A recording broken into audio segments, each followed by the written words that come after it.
അപ്പം മനുഷ്യാവകാശ പ്രവർത്തകർ എന്നുള്ള മറവിൽ അതിൻ്റെ ഉള്ളിൽ നിന്നുകൊണ്ട് തന്നെയാണ് ഇത്തരം ആൾക്കാർ. ഇവിടെ ഞാൻ ഒന്ന് ആലോചിച്ച് നോക്കുമോ, ഇവിടെ ഈ കഞ്ചാവ് പോലത്തുള്ള സാധനങ്ങൾ വിൽക്കുന്നത്, അതിലൊക്കെ പലപ്പോഴും അറസ്റ്റ് ചെയ്യപ്പെടുന്നതോ പ്രതിക്കൂട്ടിലാകുന്നതോ ചെയ്യുന്നത് ഇത്തരം പ്രവർത്തനങ്ങൾക്ക് കൂടെ നടക്കുന്നവരാണ്.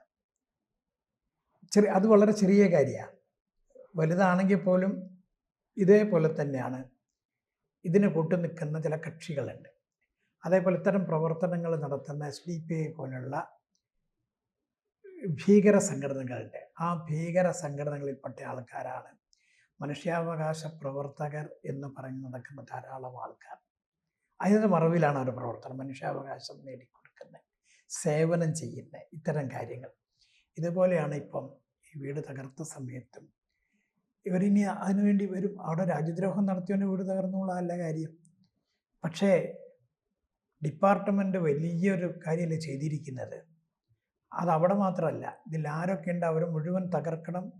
ഒരെണ്ണത്തിന് വെച്ചിക്കരുന്നുള്ള കൊടുത്തില്ല. ഒരു കാലത്തും അവരെ പുറത്തു വിടാൻ പാടില്ല. അതാണ് ശരിക്കും ചെയ്യേണ്ടത്. കിട്ടിയാൽ ചിലപ്പോൾ കൂടുതൽ വാർത്തകളും വിശേഷങ്ങളും നിങ്ങളിലേക്ക് എത്താൻ ABC മലയാളം സബ്സ്ക്രൈബ് ചെയ്യുക, ബെൽബട്ടനും അമർത്തുക.